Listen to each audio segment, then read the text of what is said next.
Class 10 carbon എന്ന് പറയുന്ന chapter നമ്മൾ പഠിക്കാൻ പോണത്. അപ്പോൾ ഇതിൽ ആദ്യം നമ്മൾ അറിഞ്ഞിരിക്കേണ്ട ഒരു കാര്യം എന്താണെന്ന് വെച്ച് കഴിഞ്ഞാൽ ഓർഗാനിക് കെമിസ്ട്രി. ഓർഗാനിക് കെമിസ്ട്രി എന്ന് പറയുന്ന ചാപ്റ്ററിൻ്റെ ഏറ്റവും ബേസിക് ആയിട്ടുള്ള ഇൻട്രൊഡക്ഷനാണ് കാർബൺ എന്ന് പറയുന്ന ചാപ്റ്റർ. അപ്പോൾ ഇത് നമുക്ക് ഭയങ്കര ഇമ്പോർട്ടൻ്റ് ആയിട്ടുള്ള ചാപ്റ്ററാണ്. അപ്പോൾ ഈ ഓർഗാനിക് കെമിസ്ട്രി എന്താണെന്ന് നമുക്ക് ആദ്യം നോക്കാം. Organic chemistry means study of organic compounds. Organic കോമ്പൗണ്ടുകളെ കുറിച്ച് പഠിക്കുന്നതിനാണ് നമ്മൾ എന്തെന്ന് പറയുന്നത്, ഓർഗാനിക് കെമിസ്ട്രി എന്ന് പറയുന്നത്.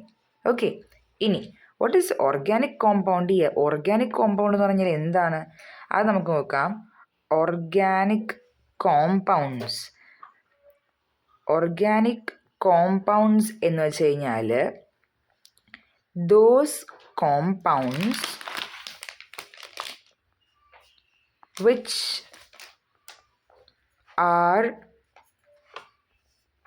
made up of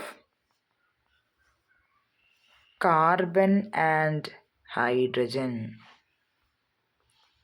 കാർബണും ഹൈഡ്രജനും കൊണ്ട് ഉണ്ടാക്കിയിരിക്കുന്ന കോമ്പൗണ്ടുകൾ നമ്മൾ പറയുന്ന പേരാണ് എന്ത്, ഓർഗാനിക് കോമ്പൗണ്ട് എന്ന് പറഞ്ഞു കഴിഞ്ഞാൽ.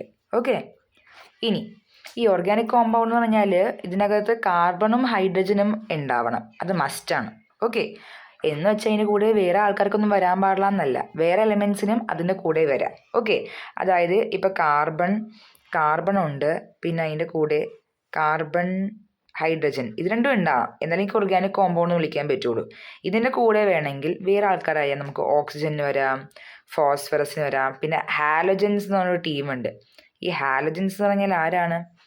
ഫ്ലൂറിൻ, ക്ലോറിൻ, ബ്രോമിൻ, ഇവരാണ് ഹാലജൻസ് എന്ന് പറഞ്ഞാൽ. ഓക്കെ, അപ്പം അവർക്ക് വരാം, നൈട്രജൻ, ഇങ്ങനെയുള്ള ആൾക്കാർക്കൊക്കെ വരാം. ഓക്കെ, അപ്പം ഇവർക്കൊക്കെ കൂടെ വരാം. ഓക്കെ, പക്ഷെ നമ്മൾ സംസാരിച്ചുകൊണ്ടിരിക്കുന്നതിനെ കുറിച്ചാണ് ഹൈഡ്രോ കാർബൺസ് ആണ്. ഓക്കെ, അതായത് ഓർഗാനിക് കെമിസ്ട്രിയിലത്തെ ഓർഗാനിക് കോമ്പൗണ്ടിനെ കുറിച്ച് നമ്മൾ സംസാരിച്ചുകൊണ്ടിരിക്കുന്നത്. ഓക്കെ, ഈ കാർബൺ ആണ് നമ്മുടെ മെയിൻ ആൾ. ഓക്കെ, ഈ കാർബൺ എന്ന് പറഞ്ഞു കഴിഞ്ഞാൽ കാർബൺ എവിടെ കിടക്കുന്നത്? 14th ഗ്രൂപ്പിൽ കിടക്കുന്നത്. ഓക്കെ, പീരിയോഡിക് ടേബിളിൻ്റെ 14th ഗ്രൂപ്പിലെ ഫസ്റ്റ് എലമെൻ്റ് ആണ് ആര്? നമ്മുടെ കാർബൺ. ഓക്കെ, ഇനി ഇതിൻ്റെ അറ്റോമിക് നമ്പർ എന്താ? ഒരു 20 ഇറകളൊക്കെ പഠിച്ചു വെക്കണം കേട്ടോ. അപ്പോൾ നമുക്ക് ക്വസ്റ്റ്യൻസ് ഒക്കെ ചെയ്യാൻ ഭയങ്കര ഈസി ആയിരിക്കും. പീരിയോഡിക് ടേബിളിൽ 20th എലമെൻറ്റ് പഠിച്ചു വെക്കാം.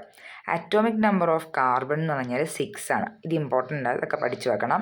ഇതിൻ്റെ മാസ് നമ്പർ നമുക്കറിയാം. മാസ് നമ്പർ എന്ന് പറഞ്ഞു കഴിഞ്ഞാൽ 12 ആണ്.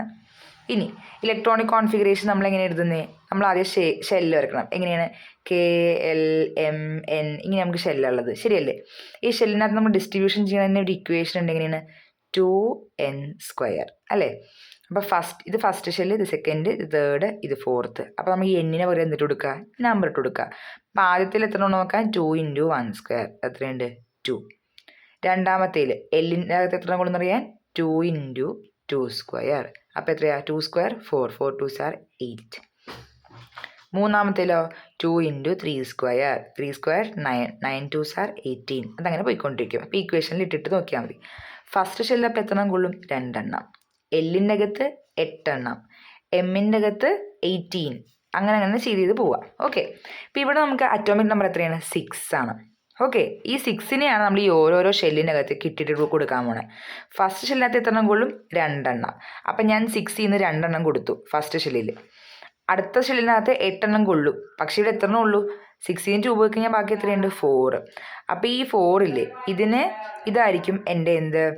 വാലൻസ് ഇലക്ട്രോൺസ് എന്ന് പറഞ്ഞു കഴിഞ്ഞാൽ. ഓക്കെ, വാലൻസ് ഇലക്ട്രോൺ എന്ന് വിളിക്കുന്നത്, വാലൻസ് ഇലക്ട്രോൺ എന്ന് വിളിക്കുന്നത് ഈ ഔട്ടർമോസ്റ്റ് ഷെല്ലിലുള്ള ഇലക്ട്രോൺസിനെയാണ്.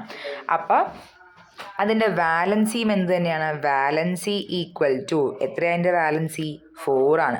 ഔട്ടർമോസ്റ്റ് ഷെല്ലിൽ 4 ഇലക്ട്രോൺസ്. അപ്പോൾ അതിൻ്റെ വാലൻസി നമ്മൾ 4 ആയിട്ടാണ് എടുക്കുന്നത്. ഓക്കെ, ഇതാണ് ഒരു ഫസ്റ്റ് ടോപ്പിക്ക്. നെക്സ്റ്റ് ടോപ്പിക്ക് നമുക്ക് നെക്സ്റ്റ് ക്ലാസ്സിൽ ഡിസ്കസ് ചെയ്യാം.